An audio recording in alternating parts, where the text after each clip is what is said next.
When this guy comes to his senses, he has no idea where he is, but then it hits him. He's in the middle of a slave arena. His opponent is a burly maniac named Butcher, and the entire arena is absolutely thrilled by this bloodthirsty gladiator. Without wasting a moment, Butcher looms over our guy with his giant hammer and strikes with all his might. The whole arena roars in excitement, convinced it's already over, but when the dust settles, Butcher can't believe his eyes. Our MC is standing right on top of his hammer, safe and sound, and he's already imbuing his sword with magic. Before Butcher can react, he leaps forward with lightning speed and ends it all with a single blow. Butcher's lifeless body drops behind him. Now the entire arena is cheering our guy's name, except for the rich spectators who just lost a fortune betting on his defeat. So who is this guy, and how did such a skilled swordsman end up in a slave arena? After the ruthless demons corner the humans into their final stronghold in Ale City, they wipe out every last one of them. Colin Hall stands as the final human alive, and even he is pushed to his absolute limit after everything he has gone through. He has fought against these demons as the strongest swordsman this world has ever seen, yet even that strength is no longer enough to turn the tide. The demon standing right in front of him mocks him for still trying to fight despite being the only one left alive. At the same time, it does acknowledge his efforts in its own twisted way, and decides to reward him by giving him the liberty to choose how he wants to die. As the exhausted human watches all his struggles fall apart, his mind drifts back to how this entire nightmare first began. It has been a year since the demons suddenly stepped onto this world without any warning at all. Since humans were weak compared to them, the demons had no trouble invading one city after another with ease, and made their way into the capital. The soldiers did everything they possibly could to resist, but these magicless commoners stood no chance against monsters who could freely use magic. Magic does exist in this world, but the real problem has always been that it is reserved only for the nobility. These nobles always believed themselves to be the heroes meant to save humanity, yet their poorly trained and weak magic could not even compete with the lower-ranked demons. Colin recalls the forbidden magic book he obtained, a book that allowed anyone to use magic regardless of status. However, he regrets getting his hands on it so late, knowing that things might have been completely different if he had it earlier. As the story shifts back to the present, the demon asks him once again if he has decided how he wishes to die. It casually throws out suggestions like chopping off his limbs or burning him alive until nothing remains. Colin, however, refuses to bend even in this hopeless situation and bluntly tells the demon to shut up. He then rushes at the demon for a final desperate stand, but the demon easily blocks his attack as if it means nothing. Colin quickly regains his footing and shifts his aim toward the demon's chest, targeting the heart with precision. However, the demon pulls back just in time and mocks him, saying that mere swordsmanship stands no chance against him. But just as the demon is about to continue his taunts, he suddenly realizes that Colin has somehow managed to land a hit and injure his body. Colin admits that ordinary swordsmanship would indeed be useless in a fight like this. It becomes clear that his blade is no ordinary weapon, but a forbidden one that consumes the wielder's life force as the price for its power. After revealing this, the boy charges at the demon once again and dives straight back into combat. He manages to keep up with the monster, trading blows as an equal while continuing the clash without backing down. The fight drags on until he finally spots the opening he has been waiting for, and in a single swift motion, he cuts off the demon's hand. That moment instantly enrages the monster. Fueled by anger, the demon mocks the so-called forbidden blade and catches it barehanded without hesitation. He tells the boy that things might have turned out differently if he had used that technique earlier as a surprise attack, then calls him unlucky for wasting his only chance while crushing the blade completely. Without giving him any room to recover, the demon follows up with a fire spell that blasts the swordsman away. Colin slams into the ground and grits his teeth in pain as he realizes that even this was not enough to bring the demon down. The demon quickly closes the distance again and grabs him by the collar, lifting him up with ease. He mocks the loser for only managing to take one arm while losing everything he had in return. At the edge of death, Colin apologizes to his comrades for failing to keep his promise. Just as the demon strikes him again and leaves his body drenched in blood, the dripping blood soaks into the forbidden book, and something within it finally activates. The MC finds himself alive once again, and he looks around in confusion while asking where he is. Just then he hears a strange voice and quickly turns toward it to check what it is. There he finds the forbidden magic book, now speaking directly to him. It tells the MC that his blood has awakened it, and as a favor, it will send him back through regression and give him a chance to redo everything. The MC tightens his fist the moment he hears about regression, as it is something he had always wished for deep down. He calls it the opportunity of a lifetime and accepts the offer without hesitation. The book seems pleased and tells the MC that it will stay by his side and help him master the art of magic, so he can achieve his goal of driving the demons back to where they came from. At that moment, countless pages burst out from the book and begin circling around him as a mysterious figure appears right in front of him. The book then shuts itself, and the unknown figure is seen holding it as the process of regression completes. The scene shifts to an arena where the crowd is loudly cheering for someone called Butcher, The MC looks around, clearly confused about why he is holding a sword and a shield. As he tries to make sense of what he is doing in a slave arena, it suddenly hits him that he has truly gone back into the past. From the roar of the crowd, it becomes clear that our MC has just taken a hit from the well-known butcher, and somehow survived the blow. The owner of this slave arena, Viscount Thrace, twirls his mustache while looking down on these commoners, treating them as nothing more than tools to make him profit. To him, the purpose of these people is nothing more than entertaining the rich, and he treats them as pawns with no real value. As the fight intensifies, the crowd keeps cheering for the butcher, while the Viscount watches with excitement, convinced that everything is unfolding exactly as he planned, and that Colin was just an easy bait for the show. However, instead of getting crushed like it was supposed to happen, our MC cleanly dodges the attack and ends up standing with one foot placed firmly over the big guy's weapon. Around this point in time, Colin had no choice but to fight as a slave gladiator, forced into the arena without any escape. But now something feels different, and the boy realizes that he can actually use magic. He starts wondering if the magic book has merged with his body, and with that thought, he fights back, taking his first real step toward changing his fate. With just a few clean and simple moves, Colin rushes forward and slices through, severing the butcher's head from his massive body in a single decisive strike. He sets his mind on mastering the magic of the book, knowing that this time he wants to save humanity from being wiped out by the demons. As he glances toward the people who arranged this entire slave fight, he quickly understands that in his current position, even thinking about changing the future sounds like a joke. Realizing this, he decides to move step by step, and the first thing he needs to do is enter the Hall family just like in his previous life, and become Colin Hall once again. Our MC then recalls how in his past life, he was threatened and forced to deliberately lose this very fight. It turns out that the commoners had placed their bets on him, believing that he could defeat the nobles' champion known as the Butcher, but Viscount Thrace had planned to use Colin as a sacrificial piece just to entertain the nobles sitting above. Our MC, on the other hand, plans to use this moment as an opportunity to get noticed by the Lord of the Line territory, Marquis Darius Hall, and secure his way into the family much faster. With that in mind, he openly mocks the management for being useless, and boldly calls for them to send the next opponent at him. Meanwhile, Viscount Thrace is getting heavily scolded by the nobles after the Butcher's defeat, since he had convinced them to place large bets on the now-dead fighter. The Viscount struggles to keep his composure while trying to spin the situation as if everything is still going according to his plan, hoping to calm the furious nobles. On the other side, Marquis Darius shows clear interest in Colin and asks his butler, Cornell, to give his opinion on the final strike. Cornell admits that the slash was exceptionally powerful and, based on his experience, it clearly surpassed the level expected from an Imperial soldier. The Marquis appears intrigued, especially by the fact that the boy had the nerve to defy the Viscount's orders without hesitation. Back with the Viscount, he is still struggling to handle the angry nobles, and keeps trying to convince them that the boy will be torn apart in the next round. However, his weak excuses and forced confidence completely fall apart when Colin takes down the next opponent before the man can even properly step into the arena. The nobles erupt in anger after realizing they have been misled, and the Viscount, now desperate, resorts to force by ordering all the gladiators to be released at once against the boy like wild beasts.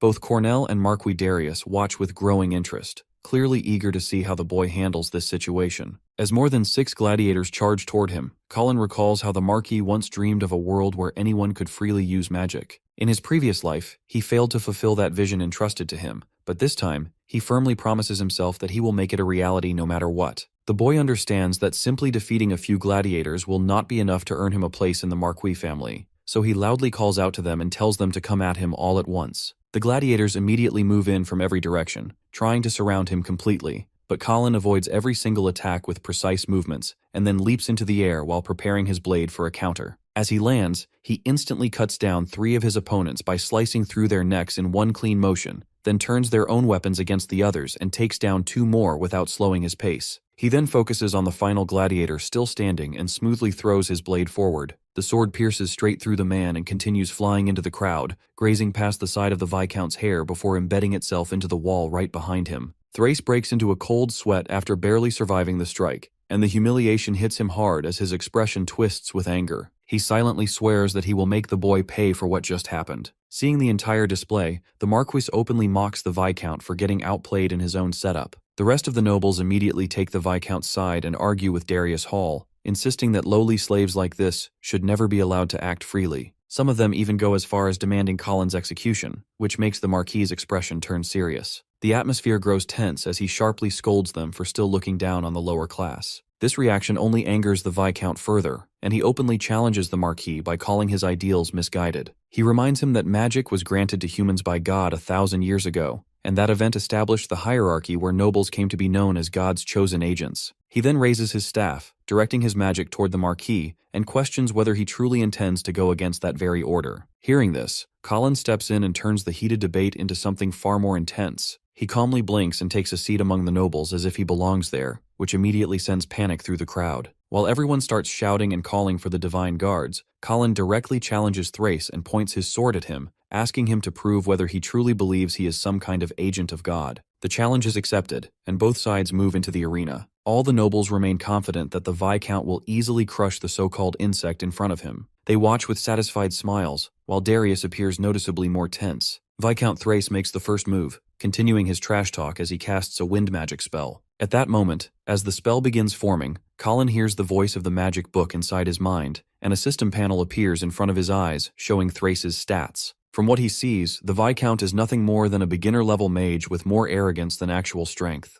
Thrace unleashes his technique, Wind Edge, a spell meant to cut through everything in its path. The nobles start laughing and placing bets on how many pieces Colin's body will be split into. Some guess 7 pieces, others say 8. The Viscount proudly tells the Marquis to watch closely as he demonstrates the clear difference between a noble and a slave. Colin, however, remains calm, his body unaffected due to his resistance to magic. Unfortunately for the Viscount, the only thing his powerful wind slashes manage to destroy is Colin's shirt. The attack passes harmlessly as Colin walks straight through it and closes the distance toward Thrace, leaving the spectators completely stunned. The Viscount quickly tries to draw his blade, but before he can fully unsheath it, Colin strikes and knocks it out of his hand, sending it flying away. He then places his own sword at the noble's throat, effectively ending the fight. At that moment, the magic system activates again and informs the MC that a new type of magic has been detected. Shadow hands emerge from the ground and wrap tightly around the boy, binding him in place. The magic is cast by the Divine Guards who have arrived after receiving a report that a slave has insulted the nobility. Their presence alone is overwhelming,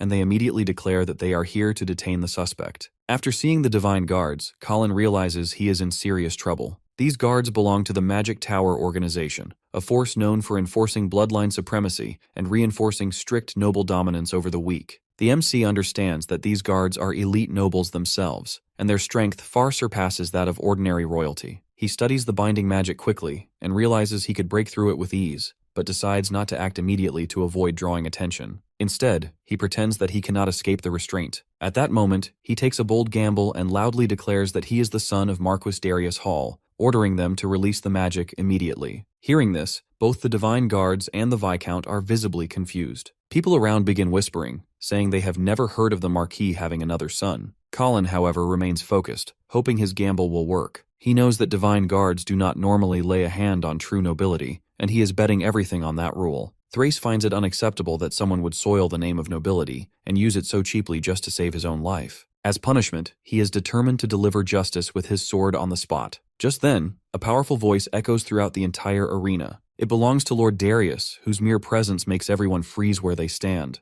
The Viscount quickly assures the graceful lord that he was merely ending the miserable existence of a sinner. Out of nowhere, the Marquis slaps Colin hard across the face. He declares it disgusting that a mere slave would stain his noble family name. Even the Divine Guards are stunned by what just happened. For a second, they truly thought he came to offer help. Thrace looks like a fool, unable to understand what is happening before him. The Marquis then grabs our boy into a tight chokehold, stating that some hard labor in the Merchant Guild should knock him back to his senses. Our protagonist remains silent as the thick, gloved hands of the Marquis tighten around his neck. Marquis Darius is outraged that he first insulted Thrace, and then even dared to raise a sword against the noble. However, Colin stays calm the entire time. Everything is going smoothly, just like he planned. After putting on that performance, the Marquis formally apologizes to Viscount Thrace for his son's improper behavior. Thrace's shrunken brain struggles to process since when exactly they became father and son. Colin shyly comments that he cannot be blamed, since the Viscount insulted his father first. Daddy Darius immediately orders his son to remain silent. He then promises the Divine Guards that he will personally discipline his boy. He dismisses them, making it clear their presence is no longer required. However, the Viscount has no intention of backing down. He refuses to let even a Marquis use such an obvious joke to steal away his #1 slave. With bloodshot eyes and clear murderous intent, he declares that Colin will be put down by his own hands right now. He even points his sword directly at the lord of the territory to prove he is absolutely serious. Our boy laughs when he sees the fool checkmate himself. Thrace has just raised his weapon against the lord of Line territory himself. By that logic, he has openly defied the decision made by both the lord and the entire Divine Guard. Colin lets the sack of bones know he just committed high treason in front of his whole audience. His sharp words catch Thrace's tongue, leaving the old man speechless in the center of the arena. Destroyed in front of his crowd, the noble trembles in fear.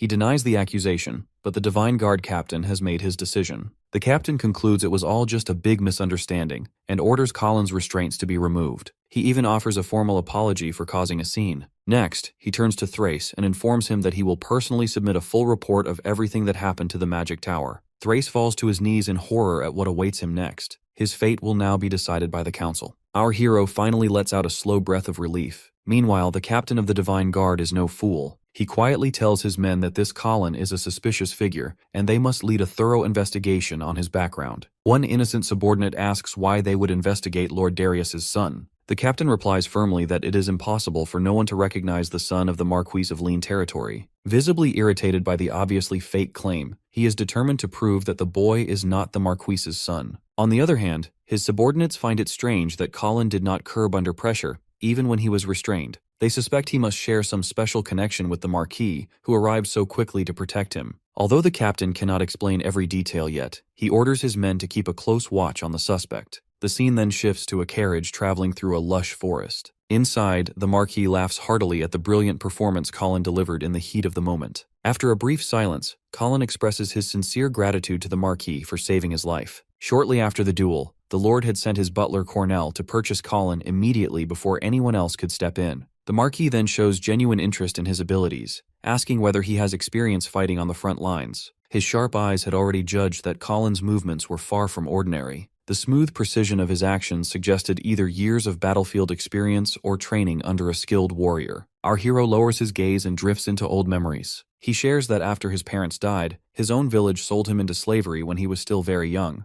Years later, a kind noble purchased him and taught him basic magic. That same man also trained him to survive in real combat. Strong emotions show in his eyes as he says that the noble gentleman was no different from a father to him. After the noble's passing, the man had entrusted him with the dream he was never able to achieve himself. Colin's eyes glow with determination as he declares that he will do whatever it takes to fulfill that dream. He is willing to give his life for it. His unwavering resolve completely catches Lord Darius off guard, as he did not expect such a powerful and sincere answer. What interests the Marquis even more is the fact that Colin survived the Viscount's wind edge, using nothing but his basic knowledge of magic. His unbreakable spirit, forged through years of surviving as a gladiator, deeply impresses Darius. In that moment, he begins to see our hero as the one man in his ranks, worthy of being entrusted with his lifelong mission. The weight of that thought moves him so deeply that he falls silent for a while. He is eventually snapped out of it by Cornell, who informs him that they have arrived at their destination. Marquis Darius Mansion is a breathtaking sight. The massive architectural masterpiece stands proudly in the center of a garden that only the wealthiest nobles could own.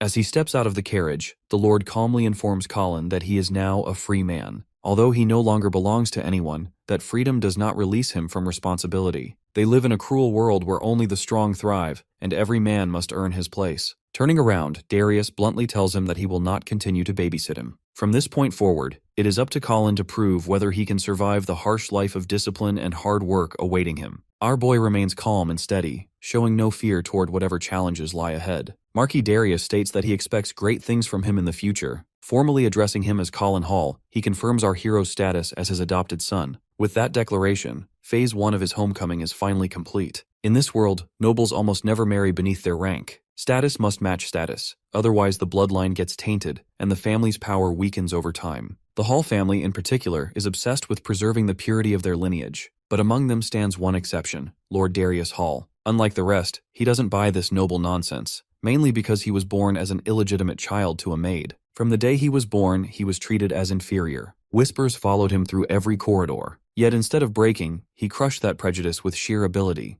Through merit alone, he rose to the rank of Marquis of the Line territory. As he walks through the grand halls with Colin, he calmly shares this belief. A man's background means nothing. Strength and competence decide everything. He tells Colin plainly that he can offer him fame, wealth, authority over society, or whatever else he desires. but nothing will be handed over for free. If Colin wants those things, he must prove he has the talent worthy of them. With a proud smile, Darius suggests he pours his heart and soul into every action he takes. Hearing that he can claim whatever he earns, Colin does not hesitate. He boldly asks if he can obtain a noble title as well. The question shakes both the Lord and his butler, who freeze for a moment. Even Darius Hall was not expecting ambition of that level. Then the Marquis bursts into hearty laughter. Instead of taking offense, he finds his directness amusing. With a warm grin, he challenges Colin he is free to try and take his title from him if he wants the title so badly. That answer perfectly matches Colin's understanding of the man. Darius values merit above all else. This belief in merit over blood is exactly what makes him different within the Hall family. It is also what makes him deeply hated. The Nepo baby heirs, who rely only on their status alone, cannot stand that he blocks them from power. Because of this, his greatest enemies are not outsiders, but members of his own household. Right on cue, his eldest son Freed Hall and his second wife Katrina Williams appear with big smiles, happily welcoming him home. The Lord remarks that he never sent word about his return, and laughs that it is impossible to keep secrets from his own family. His wife playfully jokes that news about him happens to spread when he passes through a city. She adds that a little birdie informed her about his small clash with Thrace over some slave boy. Lord Darius Hall coldly stares at her with contempt. In reply, she smiles mischievously, acting like an innocent lady who did nothing wrong. Darius silently surveys the servants attending her, snakes in disguise who report his every move behind his back. Colin stares down the woman as well, Daryu's closest yet also his greatest hidden enemy. In his past life, she was the reason he failed his lifelong mission. After dealing with her husband, he became a victim of her schemes as well. She was the sole heir to her parents' title and vast fortune. That is why she carries the authority and influence of a first wife, even though she is technically the Lord's second. Her ultimate objective is simple, to ensure that her son, Freed Hall, becomes the next head of House Hall. In his previous life, she manipulated him completely. This time, however, he has no intention of letting history repeat itself. With blazing confidence, he steps forward and states that it is a true honor to meet Lady Katrina Hall and Big Brother Freed. Then he loudly and proudly introduces himself as Colin Hall. He vows to devote every last ounce of his strength to making the influence of House Hall stronger. Hearing a commoner use the family name so boldly, Freed Hall is left utterly stunned. Just as he prepares to insult Colin in front of everyone, his mother raises her hand and silences him at once. The cunning lady decides to handle that job personally. She expresses disgust at the thought of a pleb staining her noble family name. Lady Katrina turns to Cornell, asking the butler whether this new servant requires strict re-education in manners and respect. Cornell wisely keeps silent, unwilling to anger either side. To everyone's surprise, our boy lifts the blade of his sword high. He states that the name suits him perfectly, since it was granted by the head of House Hall himself. He presses their buttons, asking whether they intend to oppose a decision made directly by the Lord. With a faintly mocking tone, he adds that they should remember his name well, because one day he will be the one who claims the title of Lord and leaves them far behind. Katrina's eyes narrow in disdain at the peasant daring to spout such empty nonsense. Meanwhile, her son Freed Hall rages so hard he looks like he's going to punch a hole through the wall. For Lord Darius Hall, however, Colin's defiant words are music to his ears. The servants standing at the back begin mumbling among themselves. To them, it is ridiculous for an adopted slave to even think he has a chance at becoming head of the house. To silence the rising whispers, Lady Katrina Hall coughs softly. Within seconds, every servant in the chamber falls into complete silence. She bites her lip in frustration, ordering Colin to know his place and keep his worthless mouth shut in her presence. After that, Her Highness commands her servants to restrain him at once. The butlers draw their concealed swords, and even the maids prepare for a beatdown with their brooms. Before things escalate too far, Lord Darius calls for a short time out. He explains that Colin is telling the truth, and if he can prove his worth, then he can claim the position of Lord. Freed is confused and asks what that would entail, but Lord Darius simply answers with an angry stare. Lady Katrina says she does not object to the Lord's decision, but she explains that the Darius house has many servants, and only the most trusted among them are granted a surname. It is absurd in her eyes to let an outsider like him carry that name. She adds that they cannot accept this so easily. Lady Katrina proposes that they test the boy so he can prove his worth, and if he fails, then according to family tradition he must leave the house. In response, our boy lets her know something like that will not stop him. The noble gets upset and asks if he is backing out at the thought of the challenge. But Colin explains that every servant should be allowed to take the same test, so each of them has a fair chance to earn the surname. While mocking Freed, he adds that this would be a better way to decide the next lord than relying on nepotism and handing the title to someone without skill. Hearing that, Freed feels humiliated for the first time. He slips into denial and wonders how the only son of the house could possibly compete with common servants for the crown. Suddenly, Katrina places a hand on her son's shoulder and reminds him that he is a noble who must remain calm. She tells him he should not fear a few nobodies because, unlike them, he can use magic. She advises him to simply observe for now, and he agrees without another word. Finally, Lord Darius accepts our boy's proposal, and the test will be held after 1 month. It will be open to all applicants in the house. Until that time, Colin will work as a low-ranking servant, and that is perfect for him because he can finally study the magic book in detail. Walking through the corridor, Cornell tells our boy that he truly has a way with his words. He explains that the Lord is always being watched closely by the other nobles because of his unique mindset. He asks our boy to confirm whether he really worked for a noble in the past, since the slave guild reportedly bought him from a remote frontline village. While drawing a knife and placing it against our boy's throat, Cornell asks if it is merely a coincidence that he arrived here just when the Lord is searching for his next successor. Our boy stays calm and questions if Cornell is trying to accuse him of something. He then drops the fact that the slave guild feels no shame when it comes to lies and deception. They blatantly teamed up with a viscount over the profit from a single match. He asks him if he truly believes the guild let him off the hook so easily if he was working for someone. Still suspicious, the butler replies that the merchant described our boy as simply mediocre, but his movements clearly show skill at a much higher level. In the Empire, a ranking system exists for both magic and swordsmanship alike. Most people are only able to reach the intermediate level. Even among them, only a few rare individuals climb any higher. The nobles usually focus only on magic, so when it comes to swordsmanship, they remain inexperienced. However, elite groups like the Divine Guards demand high-level skill in both magic and swordsmanship. After hearing that explanation, Cornell wonders if the merchant gave him false information on purpose so he could quietly get rid of him. Colin responds that if he were truly a mole, then he would aim directly for the position of Lord instead. The butler asks what exactly he means by that statement. Our boy explains that the sole purpose of a mole is to infiltrate and exploit weaknesses, so if he were actually a spy, the position of butler would have been far more convenient. From that role, he could easily obtain the secrets of the Lord without much suspicion. After that, our boy offers him a simple deal. He says he will use his position as a servant to quietly search for enemy spies, and in return he wants Cornell to act as his partner and cooperate with him fully. The butler asks if he understands that by doing this, all the other nobles may turn against him. Colin replies that if the risk is high, then the reward will be just as great. If Lord Darius fails because of his actions, there will be no inheritance left anyway. Hearing that, Cornell is satisfied and slowly puts his knife away. The butler still wonders if this kid truly is ambitious to go so far just to claim a title. Admittedly, he is both strong and sharp-minded.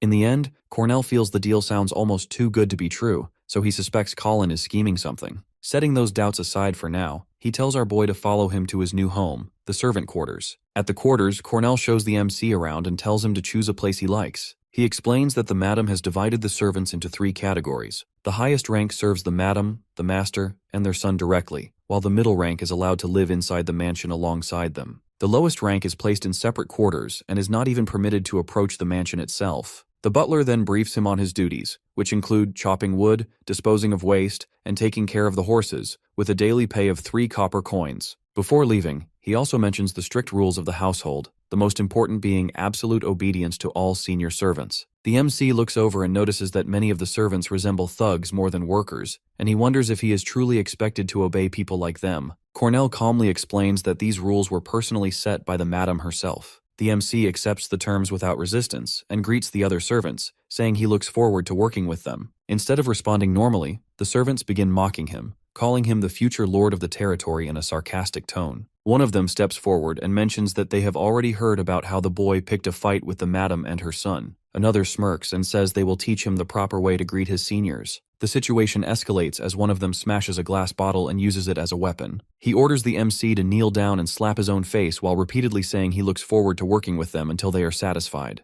The others start mocking him as well, but the MC does not take the humiliation lightly. He grabs the thug's finger, and before the man can react, he is instantly overpowered and manhandled like a rag doll. The other servants stare in complete disbelief as Colin kicks the man away and sends him flying across the area. Before they can even process what happened, the MC calmly declares that he will not hold back and begins slapping the thug while repeating the same line about looking forward to working with him. The other servants lose their temper and rush in with a killing intent, but Colin reacts instantly. He flicks his sword and strikes them with the hilt right into the face, stopping their charge in an instant. One of them staggers back and realizes his comrade has lost a tooth, but before he can even react properly, Colin is already on the move again. He leaps forward and delivers a clean flying kick that sends another thug flying without resistance. The second thug slowly regains consciousness, only to find Colin already standing in front of him with his sword drawn. The MC calmly asks if he is satisfied now. The thug quickly agrees in order to save his life, but the moment Colin turns his back, he tries to attack again with the shattered bottle in his hand, screaming for him to die. In the next instant, the entire scene shifts in an instant. Colin stands still with his sword already in position, completely unfazed, while the thug drops to the ground having lost both his hands. As the man screams in pain and panic, Colin slowly sheaths his sword and turns back to ask if he is satisfied now. Night falls,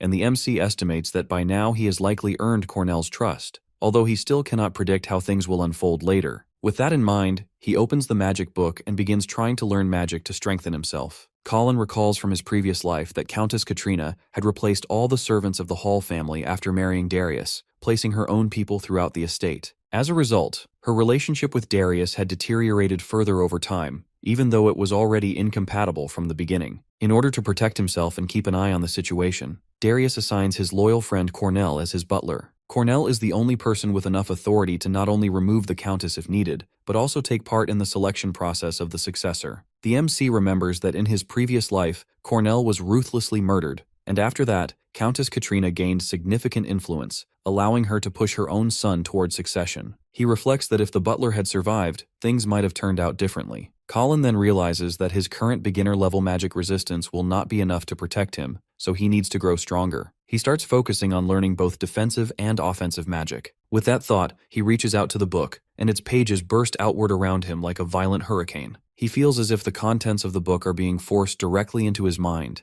and in an instant, he is overwhelmed by a pain that leaves him completely paralyzed, like thousands of ants biting through his body at once. The energy surging through him becomes unbearable, as if his blood, bones, and soul are being submerged in molten magma. A dark knight-like figure emerges from the book and calls out Colin's name. In the next moment, it appears behind him, whispering for him to destroy, fall, and submit. The MC struggles under the pressure and begins to wonder if this is truly the price of learning magic. He recalls a colleague from his previous life saying that one only needs to close their eyes and feel the flow of magic to learn it properly. He thinks to himself that it must be easy to be a noble, since they can learn magic as naturally as breathing, and he clearly recognizes the huge gap created by bloodlines. Even so, he forces himself to endure and places his hand on the book, declaring that he will succeed no matter what. But just before he can complete the thought, something suddenly catches his attention and throws him off guard, and the entire space echoes with an eerie sound. The next morning, the servants are already up and moving through their usual routine of washing and preparing for work, when the thugs notice the MC has just woken up. One of them immediately mocks him, pointing out how unusually relaxed he looks for someone who went to sleep after causing trouble with his seniors.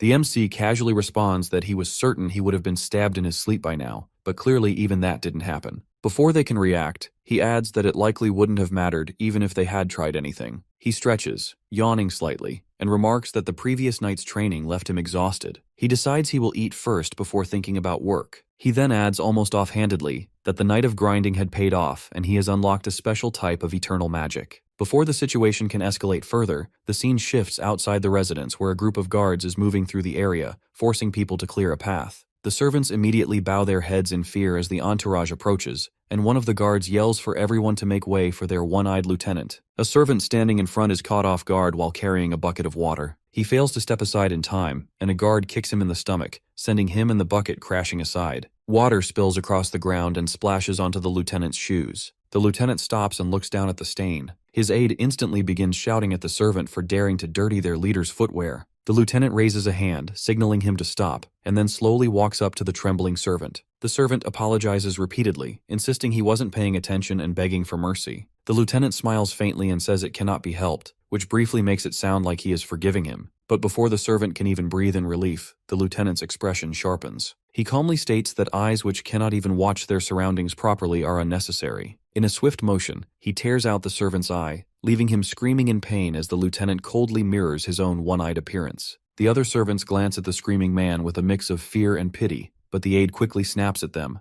asking what they are looking at and ordering everyone to get on their knees. At that moment, the MC walks past them without slowing down, almost as if the entire scene has nothing to do with him. His casual stride catches the aide completely off guard, leaving him momentarily unsure whether to react or ignore it. The MC, more focused on his own thoughts, wonders what he should eat for breakfast since servants are not exactly provided proper meals here. The thug who had been injured earlier immediately recognizes him and reports to the lieutenant that this is the same guy who severed his hands the previous day. He also warns that the MC had been muttering to himself all night, which makes him seem unstable. The lieutenant narrows his eyes slightly, forming a conclusion that the boy is likely dangerous in an unpredictable way. He calls out to him. The MC finally stops and looks over without any sign of concern, asking flatly if he wants his hands chopped off as well. The lieutenant licks the blood from his fingers and remarks that they are not like the soft nobles or the countess's people. The other guards step forward and declare a harsh rule of retaliation, stating it is an eye for an eye and a tooth for a tooth. They then challenge the MC directly, asking whether he will cut off his own arms or if they should do it for him. The MC remains calm, showing no change in expression, and instead responds with a cold counteroffer. He tells them they can choose between losing their hands or losing their heads. The lieutenant, however, smiles as he says that he will not be the one fighting him. Instead, he brings forward a former slave arena champion and tells our boy that this is the one he will be facing. Colin immediately recognizes the man as a guard reserve and an intermediate-level servant named Daku. He starts sweating heavily because he never expected to run into his bestie in a situation like this. Colin remembers him as his closest friend,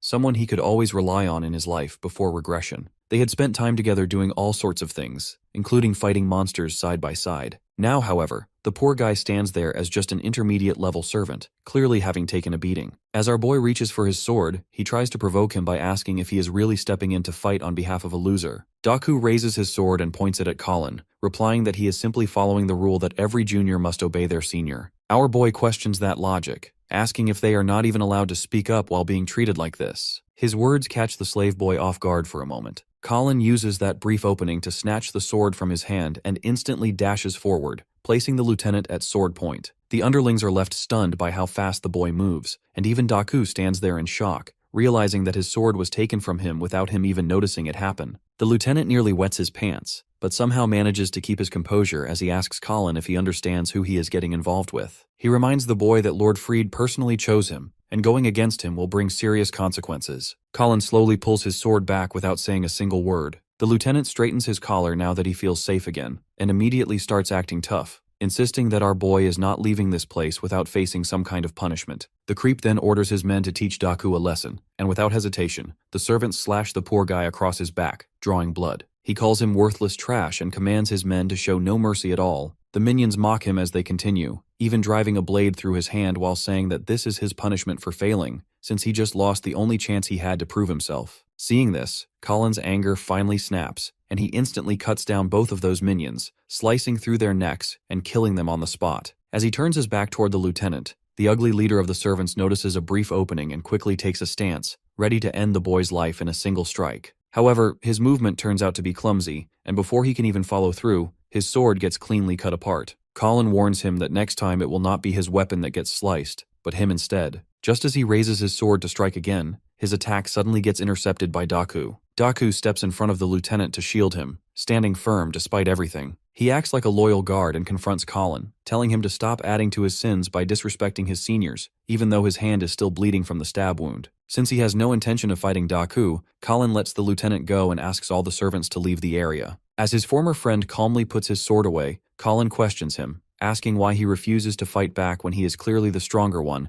and could have easily handled those weak opponents. Daku responds with anger, saying that Colin is already as good as dead for defying his senior, and because of that, he has no interest in continuing this conversation with him. After Daku saves the lieutenant, instead of showing any gratitude or acknowledging his effort, the man turns on him and tries to force his head into water. The lieutenant blames him for just standing there and doing nothing, claiming it made him look like a fool in front of everyone. The poor boy apologizes, only to be slammed harshly onto the ground right after. One of the servants then asks the lieutenant if he really plans to let him off so easily. Hearing that, the man lets out a laugh and orders his subordinate to spread a rumor that the boy has declared war on all senior servants. He then commands them to strip him of his position and send him into isolation. Colin once again asks Daku why he keeps enduring all of this without fighting back, but the poor guy can only grit his teeth and stay silent. Later that day, during lunchtime, the senior servants sit together enjoying a lavish meal. Meanwhile, one of the intermediate servants talks excitedly with her colleague about a dream where she was getting promoted, unable to hide her excitement even at the thought of it. Meanwhile, the low-ranked servants are given nothing more than a bowl of soup instead of a proper meal, yet none of them are seen complaining about it. Just then, our boy arrives and walks up to the counter to get something for himself. He looks around and questions why everyone is staring at him like that. The cook spills his soup and starts laughing, saying that those who do not work do not deserve to eat. Colin, however, takes it lightly and instead walks straight toward the section meant for the senior servants. He casually climbs up to their dining area, making the senior slaves furious as he pushes a few of them aside without caring. He reaches the proper meal section, where a full buffet is laid out, and casually picks up a croissant along with a piece of chicken to eat.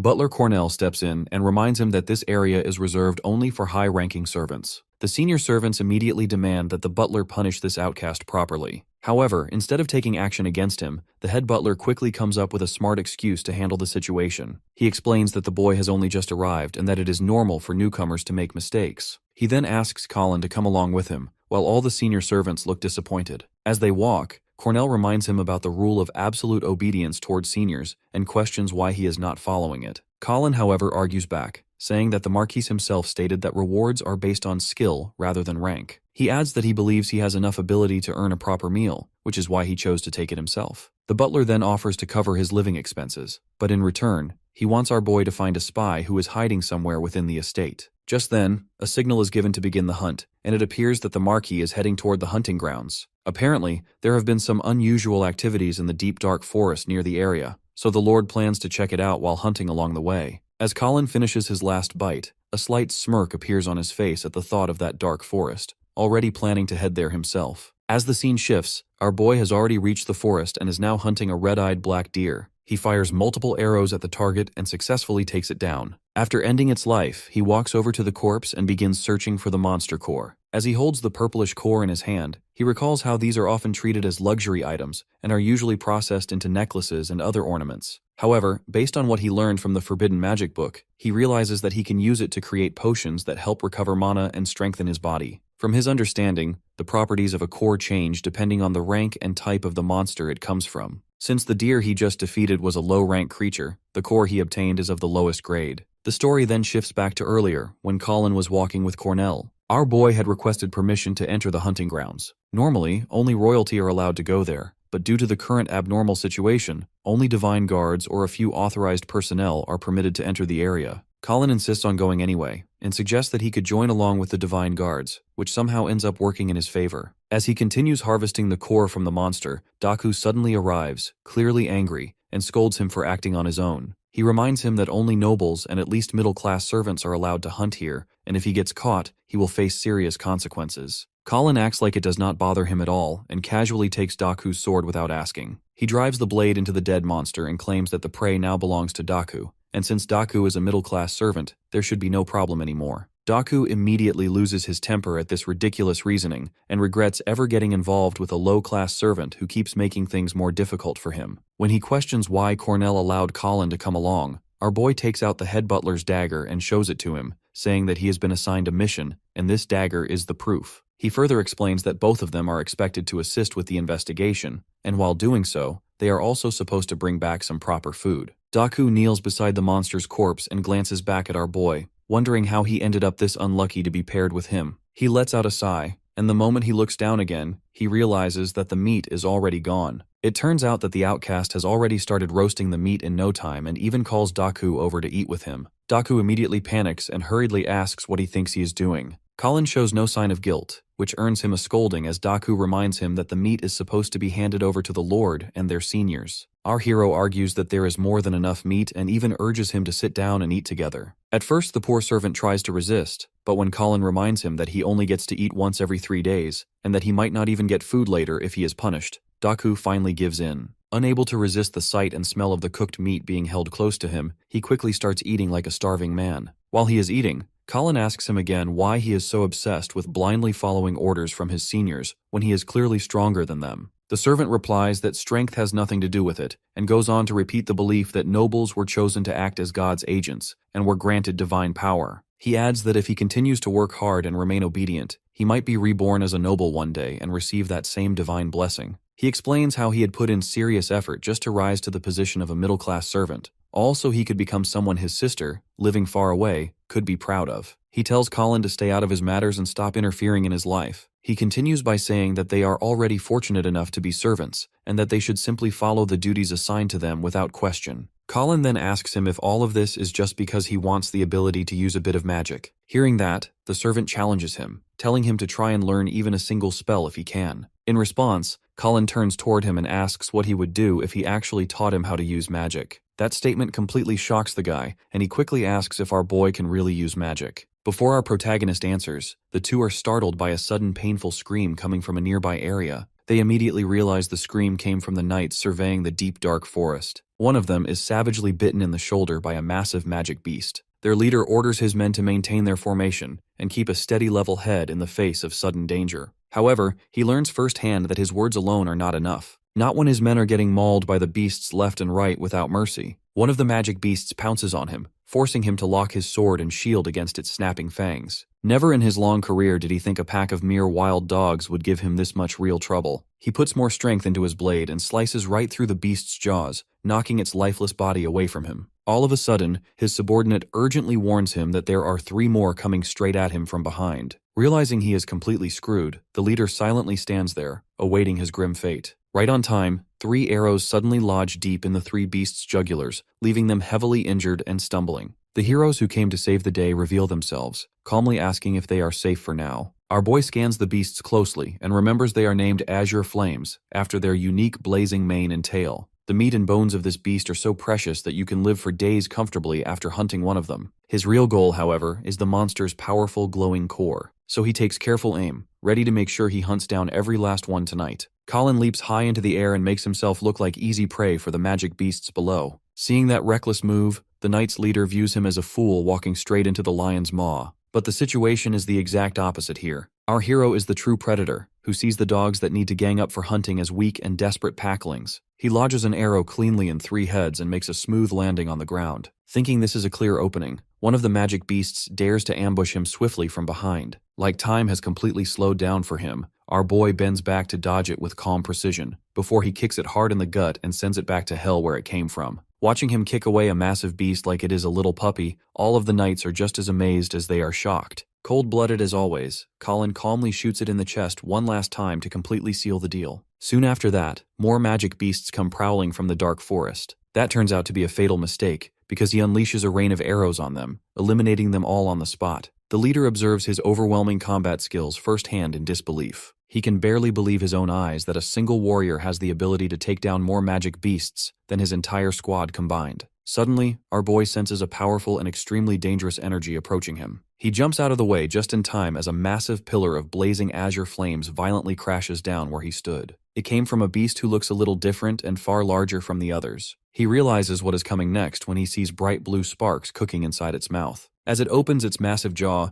3 blazing blue balls come hurling straight at him. Moving through them like a seasoned veteran hunter, he returns the favor with 3 sharp arrows of his own. To end the poor puppy's suffering quickly, he smashes the heel of his foot hard into its skull. Talk about brutal. The sheer force of his kick drives the beast's head deep underground like it is some startled ostrich. At that exact moment, an arrow suddenly whizzes past his face, reminding him he is still surrounded by people who are not exactly his allies. Turns out, however, it was aimed at a beast he was completely unaware of quietly creeping up from behind him. Daku quickly alerts him that he should not let his guard down in the middle of a chaotic fight. My guy flashes him a quick thumbs up in appreciation. Meanwhile, Daku sighs in annoyance like a classic tsundere. Impressed, Captain Glenn sincerely wishes to know which lord such incredibly skilled warriors are actually working for. Before Colin screws up another introduction again, Daku smoothly introduces himself and his friend as a backup divine guard and a low-rank servant who were sent by Marquis Darius's butler Cornell as support. Their strange partnership of our dynamic duo completely stuns Glenn. After hearing that they were saved by a reserve guard and a low-ranking servant, the royal guards react with clear disgust.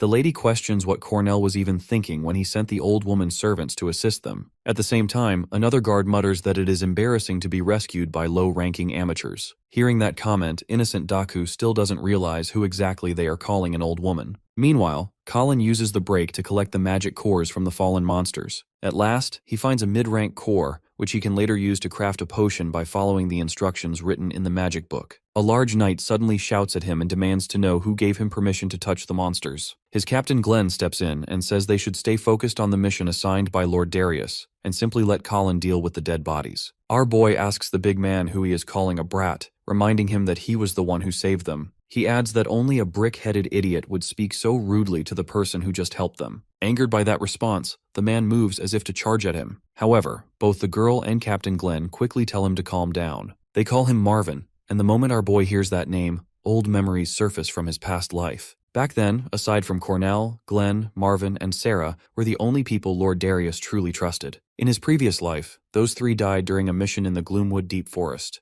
After that loss, Lord Darius gradually lost his power. Our hero never expected that he would be the one to change their fate this time. Because of that memory, he silently decides he will not let anything happen to them again. Seeing the tension rise, Daku quickly apologizes on behalf of his partner and explains that he is new here and unfamiliar with the rules. He asks them not to take his sharp words too seriously. Sarah says that the wrinkly hag's mutt should just shut up. Again, Daku is seriously confused because he doesn't really understand her weirdly specific insult. Glenn asks Colin if he is the newbie who arrogantly declared that he will become the next lord. He admits that he is strong, but he will definitely regret in the future if he follows ideals that are much bigger than his position. Before taking their leave, Captain Glenn thanks our boy for saving them and excuses himself because they have a mission to take care of. Suddenly, they hear a loud roar which startles everyone. Out of nowhere, a pack of azure flames along with the Mega Evolution version appear in front of them. Seeing that giant magic beast, all three freeze and Sarah shouts that it's an Azure King. The Azure King, with its giant size and bright blue burning flame, leaves them stunned. He lets out a mighty roar so loud that they all start trembling in fear. Then he uses his claws to unleash an attack, but they are all too slow to react, or even lift a finger. Captain Glenn's life flashes before his eyes, and he closes them, thinking his squad is going to die. When they open them again, they see something that they cannot believe. A low-ranking servant, who should have no combat skills at all, blocked the Azure King's attack. Captain Glenn asks him who he really is.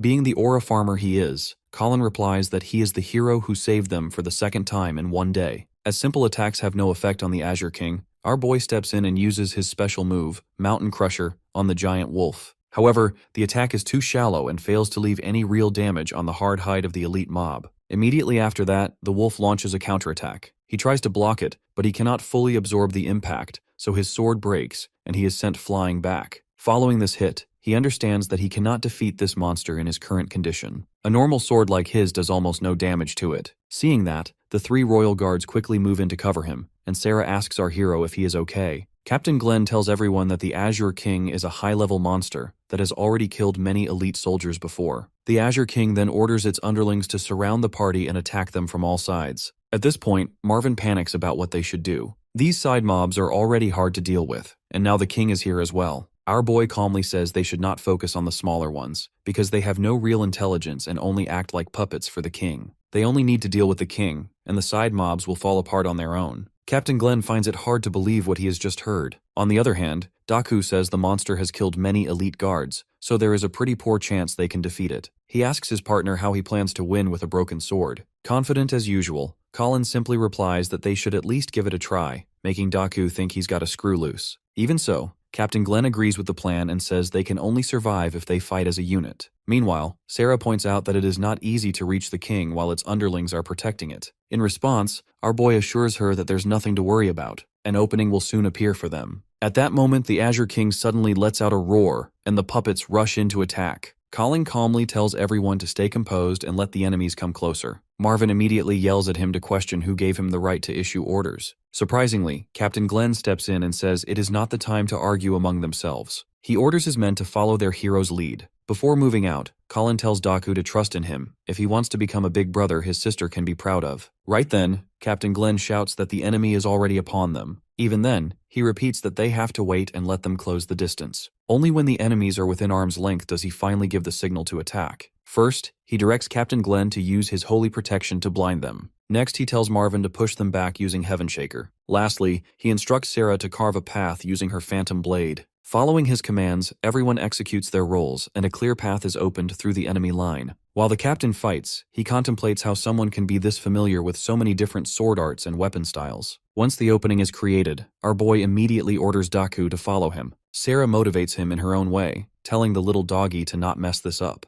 Poor Daku is still confused when she keeps calling her that. Taking advantage of the opening, Colin and Daku quickly rush toward the king. On the way, Daku asks him what he is planning to do. He explains that everyone fears the Azure King. If they attack it head-on without intimidation, the noble creature will be too shaken to react. Daku still does not fully understand his logic and asks how he plans to attack the king with a broken sword once they reach it. In response, our boy asks him if he can think of any other way to attack someone without relying on a sword. Daku recalls the moment when he was told that Colin can use magic. He starts wondering if the rascal will actually pull it off and defeat the king. In the very next instant, Colin manifests a mana line from his hands, which activates the flow of magic throughout his body at full capacity. With his mana pushed to its limit, he unleashes a powerful move known as Ice Lotus without holding back. The Azure King gets bombarded by countless ice shards, and Daku can hardly believe what he sees unfold before him. The monster withstands the assault, so Daku leaps forward and lands on its head before driving his sword straight into the creature's skull with full force. Our hero reinforces the strike with his eternal magic, and in the next moment the monster collapses as a beam of light rises from where it once stood. As soon as it falls, all the smaller azure wolves scatter into the forest in panic, while Daku struggles to process what just happened. He stares in disbelief as the battlefield grows silent after such an intense clash. The royal guards rush forward and ask if everyone is all right after the fight comes to an end. Captain Glenn observes that the Azure Flame Wolves have fled because their leader has been defeated.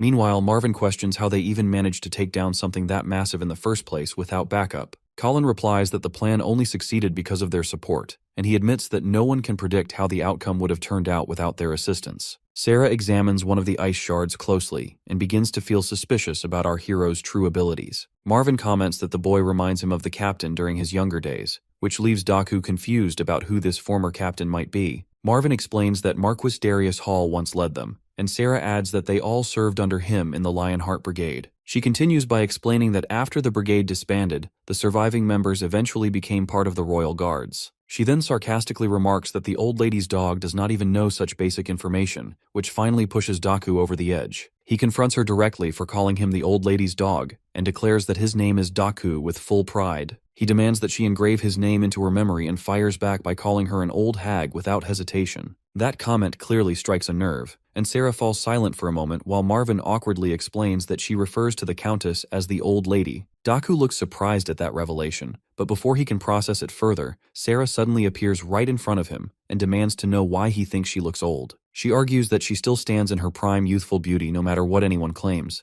but Daku refuses to back down and insists that she has already passed her prime. He calls her out for denying reality, and she immediately locks him into a chokehold without mercy. Our hero briefly recalls a moment from his past life when Daku and the others would joke around in the same chaotic way, but the memory fades quickly as the sound of approaching horse hooves interrupts his thoughts. The young Master Freed arrives at the scene, and everyone reacts with surprise as they notice his presence. All of them immediately bow in respect as he states that he rushed over from the camp the moment he heard the disturbance nearby. He looks around at the fallen Azure Flame Wolves and asks what exactly took place here. Captain Glenn explains that they had ventured deeper into the Gloomwood Forest for an investigation when the pack suddenly attacked them without warning. He adds that they would not have survived the encounter if it were not for Colin and Daku stepping in at the right moment. Freed turns his attention toward our hero, who remains completely focused on collecting monster cores as if nothing else matters. He wonders why someone like him is even present at the scene in the first place. Captain Glenn speaks up and mentions that the two of them show remarkable potential,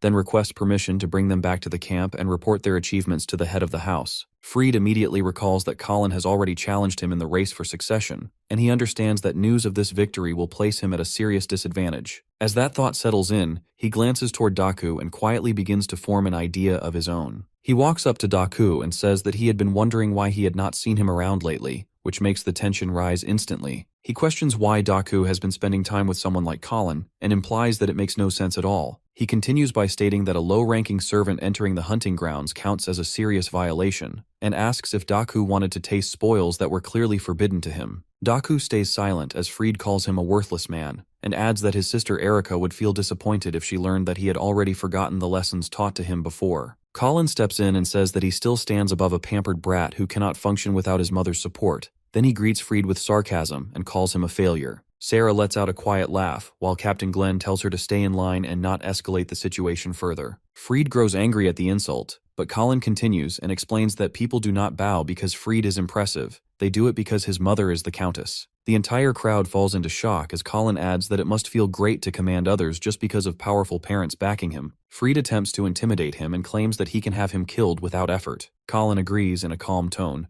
but says that the only way Freed can do that is by running to his mother and asking her to deal with a servant who annoys him. Freed loses control and orders his men to restrain him at once, and chains appear as assassins bind Colin according to the young lord's command. One of the assassins places a blade against Colin's throat, and everyone watches as the situation turns dangerously tense. The royal guards recognize the assassins as the Blades of the Empire, a group of elite infiltrators used by the Williams family. Sarah remarks that even nobles fear them because of their ruthless methods and unmatched skill, and she questions why the Countess trusts them with her son's protection. Before things spiral further, Captain Glenn steps forward and asks Freed to let the matter go since the two servants came to assist in the investigation under the Lord's direct orders. Freed clenches his teeth and asks if Glenn intends to oppose him as well, but Colin interrupts and tells the captain not to worry about him. He asks him to report the investigation results to the head of the family instead. Sarah quickly understands that Colin allows them to escape because they cannot afford to take sides, so stepping away remains the only option. Glenn hesitates, then gives in and withdraws with the others despite his frustration. Freed looks back at Colin and asks if he now understands how helpless he truly is when his life rests in the young lord's hands. Colin tells him to kill him if that is his intention, but Freed says that he has a better idea and slowly draws his sword. He calls out to Daku and says that every action carries consequences before he throws the weapon in front of him. He tells Daku that he can redeem himself if he picks up the sword and kills the servant, which leaves Daku completely speechless. Freed then promises that he will let Daku walk free if he follows through with the command. The story then shifts back to Colin's life before regression. Right 1 month after the demons had dropped down to Earth, he is being beaten up by mutant monsters that look like a mix of goblins and ogres. The monster lord has already captured him and mocks him for being a pathetic savior. The demon lord offers him a sword and tells him he will trade the humans he has captured if Colin kills his friend Daku, who is also captured along with him. Daku already looks at his limit and can barely hold himself together. The demon lord sits there enjoying the scene, satisfied that he has forced humanity's so-called hero to kill his own friend with his own hands. With no choice left, Colin plays along and picks up the sword. He walks toward Daku, who then begins to speak and confesses his story. He says that the day his father died was also his sister Erika's birthday. Soon after that, their mother died from an unknown illness, and both of them, now orphaned, were captured and turned into slaves. He continues that Marquis Darius eventually found them and bought them, but their luck did not fully save them as he was still forced to be separated from his sister, who was sent to the Williams family estate under the order of Darius's second wife. Daku then explains that since the demon race has not yet reached that estate, he asks Colin as his final wish to take care of his sister, as he believes she will be safe there. He tells him that she was always picky with her food, and finally he requests Colin to tell his sister that her brother was a mighty knight, so she would be happy knowing he fought for her until the very end. Colin apologizes to his friend as he hears his final wish. The story then shifts back to the present, where both friends are now standing in opposite roles. This time Colin is the one tied in chains while Daku is the one being forced to end his life. When Freed notices that Daku is hesitating, he questions him, asking why he is still not following his orders properly. Daku then takes a stance for Colin and argues with the Lord's son that they are not supposed to kill someone who has just saved them from the brink of death. Freed tries to play dirty by bringing up Erika again, saying how she would feel when she learns that her brother abandoned her for the sake of some random stranger. He continues provoking him by adding more claims about his sister. Freed mentions that he recently heard from the Williams family butler that she has been cutting down on her meals just to buy a sword as a gift for her brother, and because of that she even collapsed from hunger a week ago. This statement immediately frightens Daku and he quickly falls to his knees, begging the young lord to save his sister. Freed, having successfully manipulated him, tells him to go and kill Colin in exchange for making that happen. Colin then starts laughing like a maniac upon hearing this. When Freed asks why he is laughing, Colin mocks him for being a coward, even lower than a dog, and provokes him by saying he could never kill him. Instead, he proposes that the Lord allow him and Daku to fight to the death, saying it would make things more entertaining. Freed becomes slightly anxious as he cannot understand what Colin is planning. He wonders if Colin is afraid of the Empire's blades, and decides to see what happens by accepting the proposal and letting him go. Colin then warms up as he stands in front of his best friend, ready to fight. Seeing his sword pointed at him, Daku wonders if Colin is serious and hesitates for a moment. But Freed once again brings up his sister to force him into action. At this point, Colin has already started his attack and moves in toward Daku with full force. Daku is caught off guard and gets slammed backward. The MC quickly recovers and comes in for another attack, but this time his strike is finally intercepted by Daku, who repeatedly questions the guy about why he is doing all of this and forcing him to fight back. The MC replies with an apology, and then insists that he does not want to be the one who ends up dead. This finally pushes Daku into an attack stance, and he forces the MC to increase distance between them by jumping backwards. The MC then warns his opponent that he will finish him in just 3 moves. This attitude finally gets on Daku's nerves, and he hesitantly claims that he does not even need 3 moves and will instead finish him in 3 seconds. The duel grows more intense as the two dash toward each other, but just before their swords can clash, the MC whispers that he would never abandon his comrades. This triggers a memory from Daku's past and makes him hesitate for a moment. Daku understands that this duel is nothing but a distraction and decides to play along with his friend to create a commotion. This disturbance creates a clean opening which the MC uses to leap forward and target Freed Hall. Fried, however, intercepts the sword at the last moment using his thunder magic. Seeing him fight back, the MC mocks him for finally showing some courage and resisting. When Mommy's boy hears this mockery, he becomes angry and tells the MC not to underestimate him, as he is more than capable of changing his own diapers. Just as the MC is pushed back, the Empire Blades prepare to attack him, but they are stopped by Fried as he shouts at them to stay back. Fried has now become fully provoked and claims that he will be the one to finish the MC once and for all, and therefore wants no interference. He gathers lightning in his hand and gets ready to attack, which makes the MC slightly tense as his system detects a strong magic source. To get an idea of what he is up against, Colin analyzes Fried's stats carefully. The guy has 0 magic resistance, and his lightning magic is mid at best. Yet the system still warns Colin he cannot properly endure it at his level. Seeing that, the reckless daredevil grins wide with interest. He would rather test for himself if the information is actually correct. Summoning frozen ice in his palms, he directly counters Fried's raging purple lightning head-on without any hesitation. The elements violently crash into each other, ripping through everything in their way. When a thick cloud of dust forms between them, Fried wonders if his eyes are playing tricks on him. The lowly plebeian should not be able to use magic at all. Their first flashy exchange ends in a draw, or so he confidently thinks. Shards of ice suddenly appear from behind the dusty cover, though he easily zaps them into harmless water vapor. Confused and slightly unsettled, he racks his brain over where the ice could possibly be coming from. At that moment, our boy mocks him, casually asking where all that gusto about his amazing magic suddenly went. With a sharp glare that pierces right through Fried, he calls the Nepo baby what he hates most: a failure. Everyone's jaws slowly drop as they watch a lowborn survive the direct onslaught of a noble's magic. Daku questions if his own eyes fool him. Meanwhile, the young master sweats buckets. A mere plebeian cast ice magic strong enough to overpower his own attack. He deludes himself into thinking that it must be a cheap trick. Summoning his absolute strongest thunder spell, the noble loudly declares it is complete nonsense to believe a mere lowborn can wield real magic. Our hero quickly encases himself in a faintly blue aura to defend against the incoming powerful bolts. But he suddenly receives an untimely warning that his magic reserves have completely run out. His defensive spell immediately fails. Mana exhaustion hits him hard, and he barely stands upright while using his sword as a crutch. It slowly dawns on him that he is surrounded with absolutely nowhere left to escape, so he grits his teeth and bears the full brunt of Fried's raging purple thunder head-on. The noble does not hold back at all and attacks him with full intent to erase his irritating existence for good. As his skin scorches under the blistering heat, Colin bitterly regrets that he might pathetically lose to the red-headed witch a second time. He flat-out refuses to let this second chance at life twist into the same miserable fate, forcefully casting magic despite having absolutely no mana left. The magic book system flashes a grim warning that casting magic without mana will cause him to go berserk. Colin, however, does not care in the slightest. He would rather lose his sanity than die drowning in regrets. The color of his eyes slowly shifts. Mysterious blue and black flames suddenly engulf half of his body. Within seconds, half of his body starts to resemble the demons he slayed in his past life. Even the magic book is unable to judge what his true stats are, showing unknown in every category. Feeling the strange and overwhelming power surge violently through his body, he does not even know what to think. A burning headache suddenly makes it hard to focus or even breathe.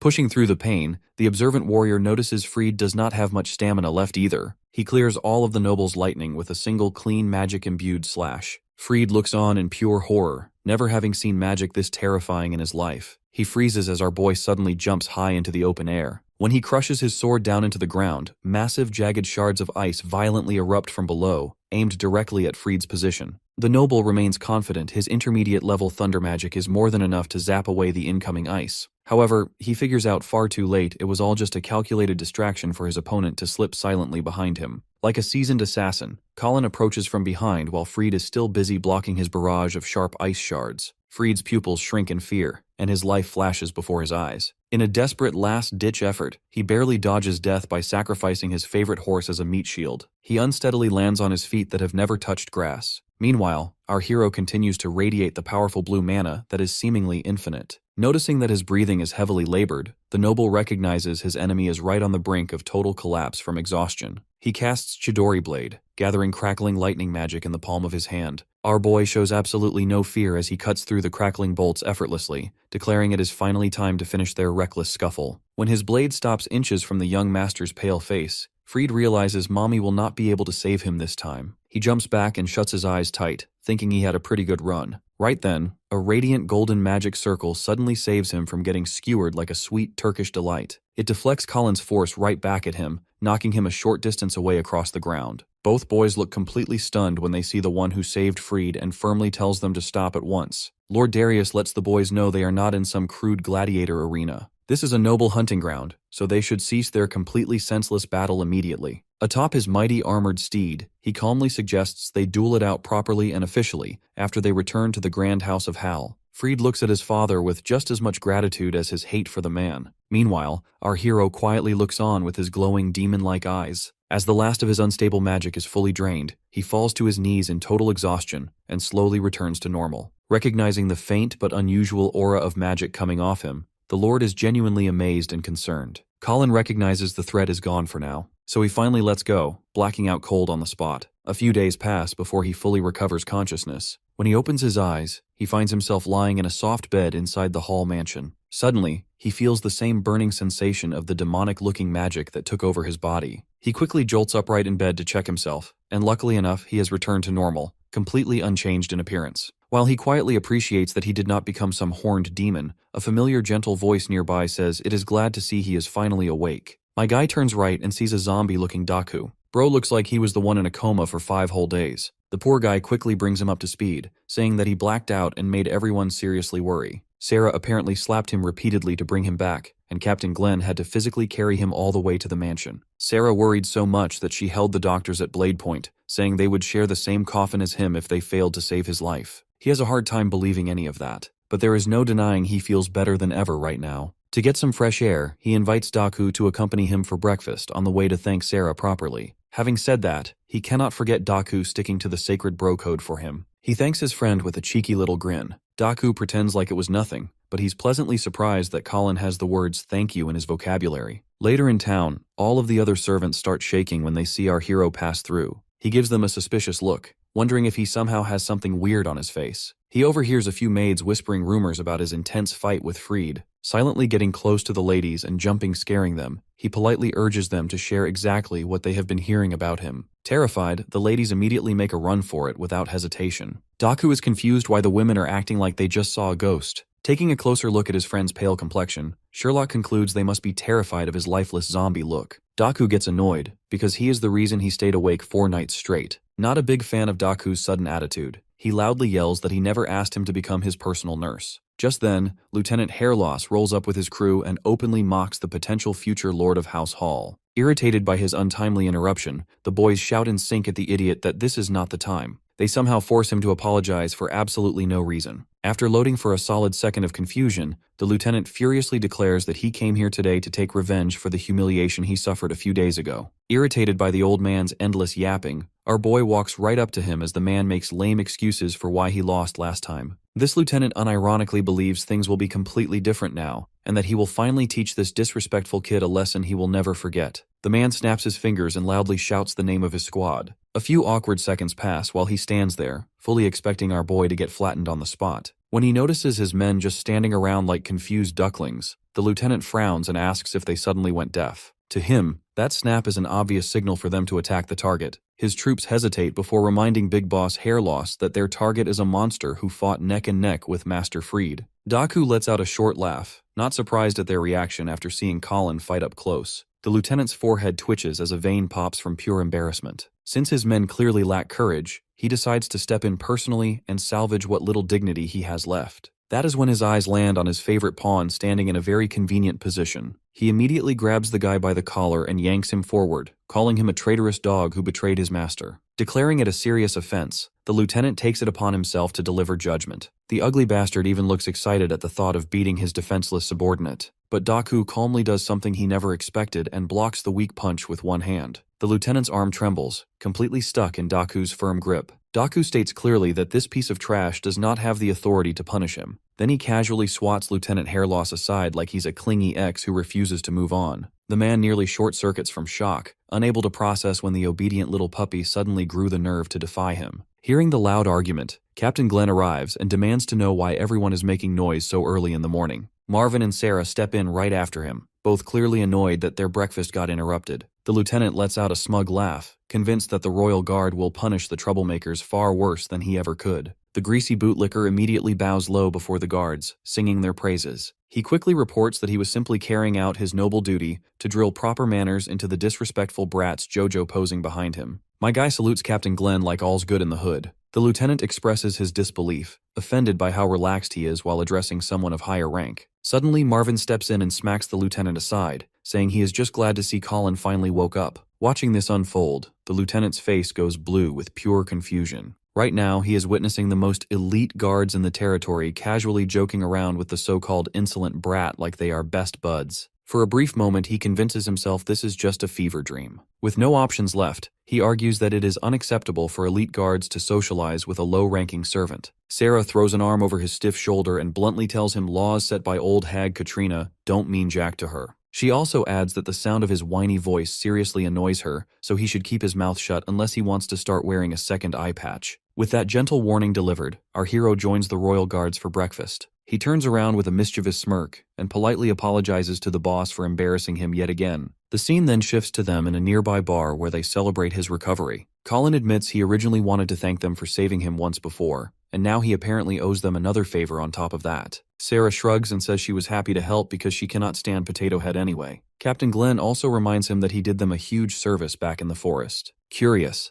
Daku asks Sarah if she has known the lieutenant for a long time. The lady immediately gets heated just thinking about the smooth-brained bastard. Wanting to steer things away from that topic, Captain Glenn changes the conversation. He's been meaning to discuss for a while. There are only 3 elite knights remaining in their ranks, and he would like the 2 to join. Colin stays composed, but his friend nearly loses his mind at the idea that a substitute like him can become member of the Royal Guard. Glenn emphasizes that this is a massive opportunity, because it would grant them all the privileges reserved for high-level servants. Our protagonist refuses the offer with zero hesitation, stating he has no interest in playing knight. He already has his sights set on something far greater, and he does not plan to settle for anything less than his ambition.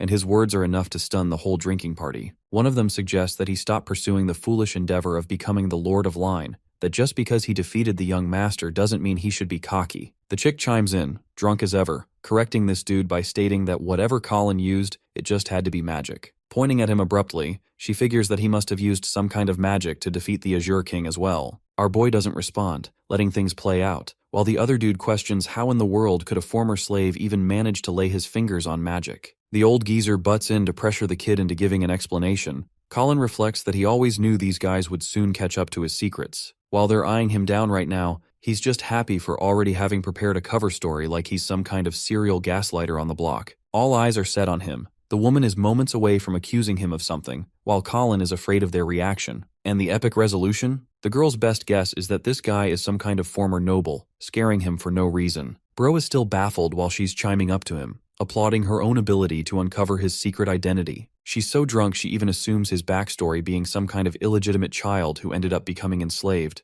and that his mission is to reclaim the mansion he lost, regaining his power. It's quite the reach, even for her, making Bro's friend wonder how the hell this crazy bitch got that. As for our boy, he just laughs. All he has to do is simply agree with her, which he does, to help him create a new story. They all think he's stating the truth, while Colin even begins to whine, expressing how he's just a former noble who lost his way and ended in slavery. His passionate speech invokes so much emotion that Bro's doubters are suddenly pitying him, while he vows to take back everything that he lost. Despite the rest of them being fooled, the homeboy over here thinks that there's no way such a simple lie could fool Captain Glenn too. Except Bro's expectations are shattered the next moment, because the old geezer buys the story too, agreeing to keep it all a secret. Colin's all chill with the captain, who simply wants him to keep his powers a secret in front of the madam or the young master. Aside from that, he also shares that the Marquise is interested in meeting with Colin, so the scene ends with our guy leaving to go see him. Glenn watches from afar, reflecting on the so-called Ale City Colin mentioned in his cover story. On their way, the homeboy is still baffled how smoothly that story worked in their favor, but even more, he's confused why Colin decided to choose Ale City of all places. Our boy responds by highlighting how the city is supposed to be a melting pot, far from the territory, and it's even difficult to investigate. This whole former noble thing actually works out in his own favor to manipulate people later on. That aside, Dude Bro wants to ask about something else too,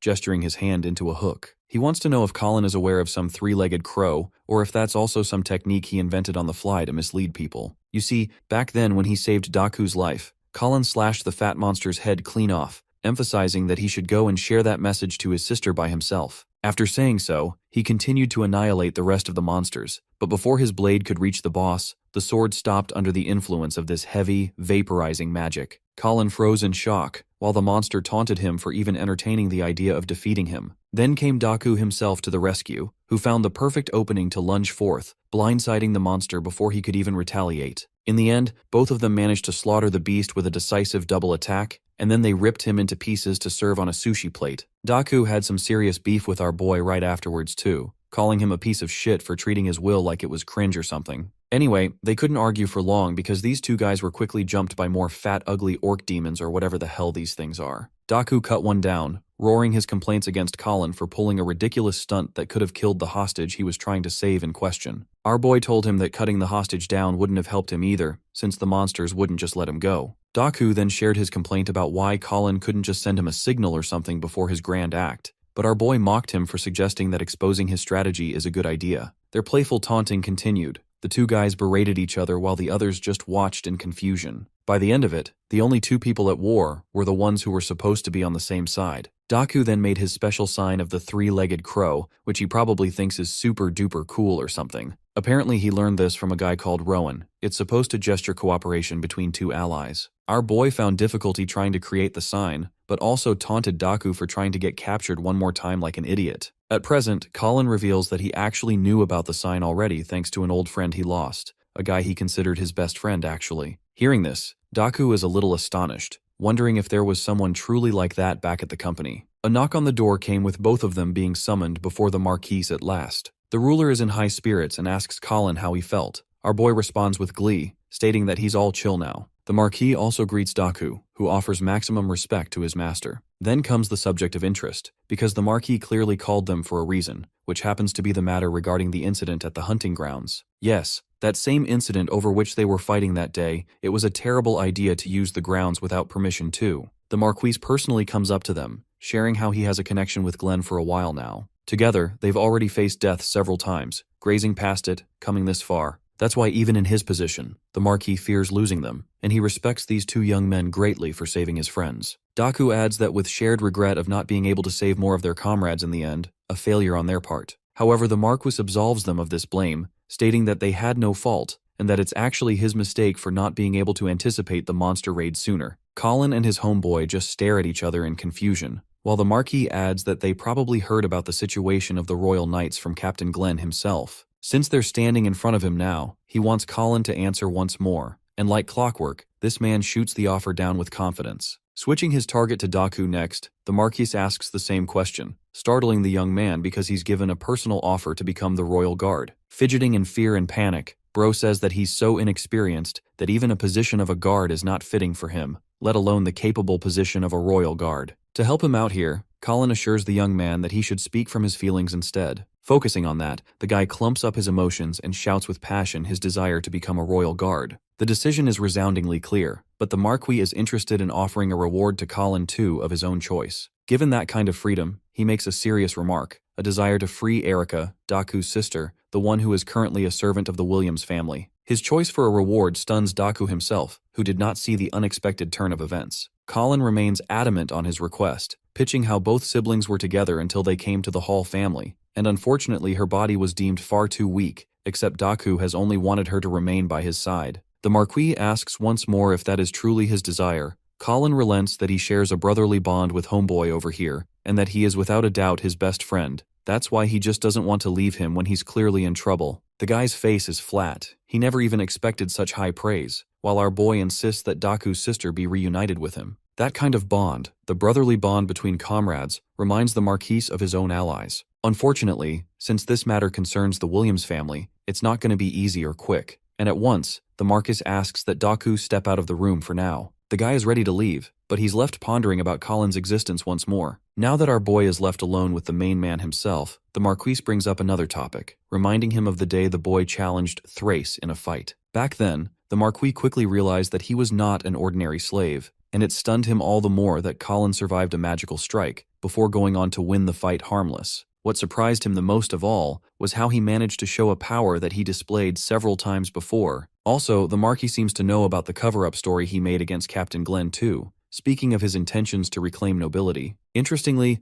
Colin mutters the Marquis by name, before showing off a hint of his magical powers, assuring the man that he's not a grand person. Instead, he's just an ordinary guy who has some affinity with magic. Now, since he's the Marquis himself, a Grandmaster Archmage would only view him as an insolent, insignificant being. However, the same Grandmaster Archmage is currently baffled how a normal person wields the ability to manipulate magic. Once more, it makes him want to question the kind of person this guy truly is. Colin emphasizes that the man standing before him is someone who loves his people the most, the greatest Marquis of all. The same man respects power above one's bloodline. Colin is just happy to receive his acknowledgement, and his only ideal is to carry on working for the Marquis so that he can eliminate the concept of bloodline supremacy altogether. In simple words, the man wants to reign in and become a powerful great lord just like him, with the eventual and daring ambition of surpassing even the likes of him. Colin admits that the Marquis saved his life twice. That's why he wants to show his proper strength in the selection exam. After that, the ruler himself can decide how to use him as a weapon for his goals. The idea is entertaining,